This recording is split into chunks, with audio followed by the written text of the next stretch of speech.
Ben ritrovati al nostro consueto settimanale di approfondimento Pineta Oggi Reporter. Dunque parleremo di arte. C'è una importante iniziativa dell'associazione Terra Mater che si è svolta nel nord-est d'Italia, precisamente in località Brugnera a Villa Varda, siamo in provincia di Pordenone. Questa iniziativa porta il titolo di Paesaggio, incontri d'arte tra storia, pittura e musica, dedicata a grandi e piccoli con percorsi guidati a conoscere le principali tecniche artistiche. Il sottoscritto si è recato sul posto e ha intervistato la presidente di Associazione Terra Mater, la dottoressa Maria Marzullo. Il nostro servizio. Fare una tecnica, si dice, di riporto. Cioè dovevano trasferire dal foglio al muro e quindi prendevano le misure aiutandosi anche con uno strumento simile a quel compasso che hai tu. Con noi Maria Marzullo, un'iniziativa molto importante qui a Brugnera, a Villa Varda. Ecco, ce ne puoi parlare? Sì, Primo Colore è la mostra che ricalca il passato sulle origini dei colori, come sono nati, come sono stati prodotti. È giunta quest'anno alla sua 6ª edizione, è una mostra itinerante, un percorso esperienziale dedicato a grandi e piccini.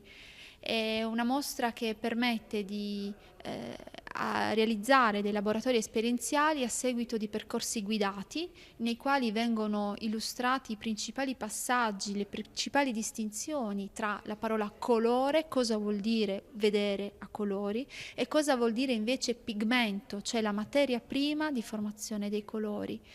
È un percorso che attraverso l'argomento mineralogico, scientifico e storico ripercorre quelle che sono state le materie prime di produzione delle principali tecniche artistiche, dall'acquerello alla tempera all'uovo fino alla tecnica ad olio, ed effettivamente si rivela edizione dopo edizione, con i vari arricchimenti, ampliamenti che andiamo realizzando di anno in anno, si rivela essere sempre una scoperta e riscoperta, un po' un mondo delle meraviglie del mondo dei colori, perché effettivamente abbiamo perso il senso del contatto della terra e la ricchezza delle materie prime.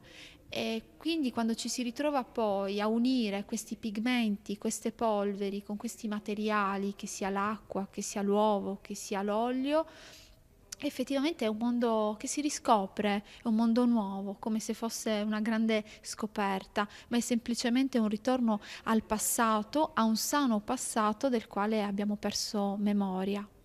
Ho visto coinvolte anche le scuole.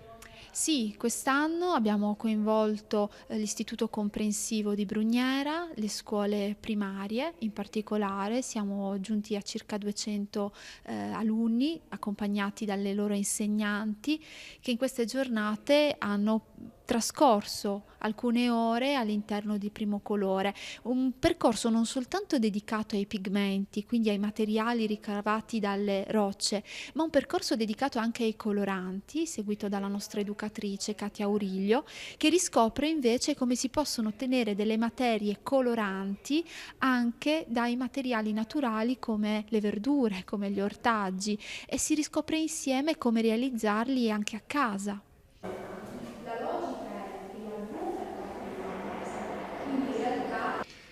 Dunque ecco, visto che abbiamo l'occasione di averti ai nostri microfoni, se ci puoi parlare di Terra Mater, questa associazione, quando è nata e le prospettive. Sì, Terra Mater è un'associazione di promozione sociale, è nata nel 2011, è iscritta al registro regionale delle associazioni di promozione sociale del Friuli Venezia Giulia ed è un'associazione che opera anche in Veneto. In particolare ci occupiamo di attività didattiche, di conoscenza, di informazione, però abbiamo un occhio particolare per quanto riguarda l'ambito dell'arte.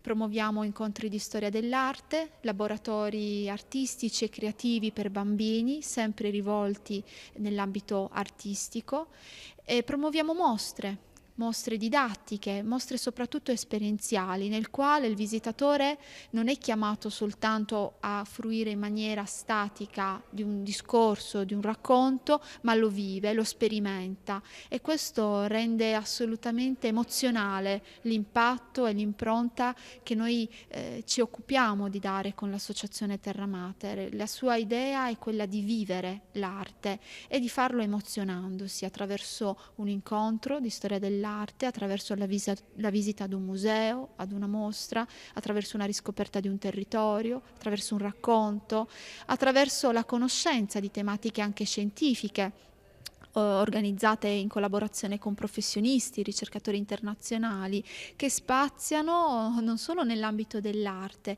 ma anche della ricerca, dell'arte terapia, della ricerca scientifica, della ricerca anche ufologica, perché la conoscenza non può avere frontiere, non può avere barriere. Ecco, mi piace questa frase qui, quindi anche l'universo includete, diciamo, in questo ambito. Assolutamente, perché la conoscenza di per sé non è conoscenza se si pone già dei limiti, delle barriere.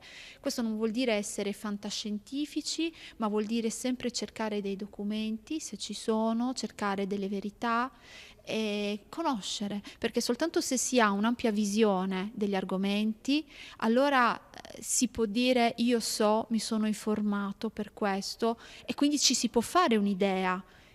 E quindi noi ci occupiamo di portare avanti questo messaggio e lo facciamo attraverso i nostri percorsi, proponendo le nostre idee e accettando e condividendo le proposte che poi arrivano appunto anche dai visitatori, dai nuovi soci, dalle persone che ci incontrano e che ci propongono delle iniziative. Quindi ci mettiamo insieme e le realizziamo. Quindi se assolutamente qualcuno desidera promuovere un'iniziativa, Terra Mater è disponibile per promuoverla, per conoscersi, per parlarne insieme e per mettere insieme quelle forze che ci permettono di fare, di organizzare.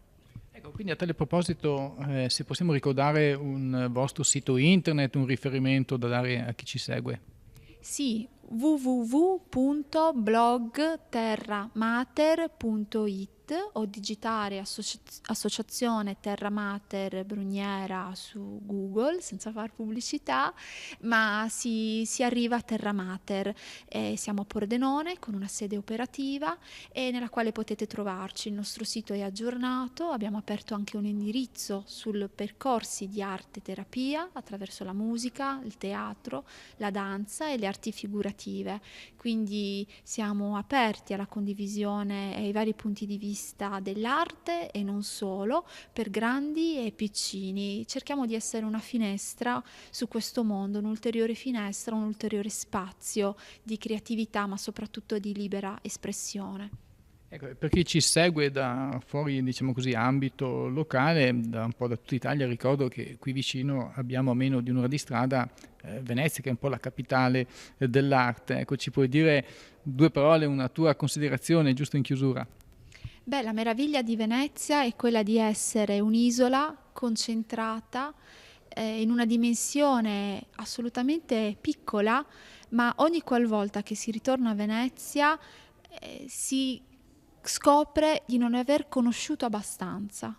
E quindi questa è la meraviglia più grande di questa città, che ancora continua a regalarci, non solo leggende, storie, aneddoti, palazzi, ma proprio perché quando finisci in una calle ti dici ma io qui non ci sono mai stato, e lì è il senso della meraviglia, della riscoperta, che assolutamente si lega alle emozioni. Venezia 2000, insomma, grazie a Maria Marzullo, a presto e complimenti per il vostro lavoro. Grazie a voi per la disponibilità e buon lavoro. Riprendiamo da studio, ringrazio la dottoressa Maria Marzullo per queste interessantissime spiegazioni e vi ricordo altresì che su questa iniziativa dedicheremo anche altri 2 numeri del nostro settimanale Pianeta Oggi Reporter. Per quanto riguarda la crisi delle RTV locali, come sapete la nostra testata pianetaogitv.net sta seguendo attentamente. Ecco, vi invito a consultare il nostro sito, perché all'interno troverete tutte le ultime novità, oppure Potete anche entrare nel sito internet della REA, Radio Televisioni Europee Associate, al seguente indirizzo internet: reasat.eu. È tutto per oggi, grazie per la vostra cortese attenzione, vi aspetto al prossimo numero di Pianeta Oggi Report, vale a dire tra una settimana. A presto!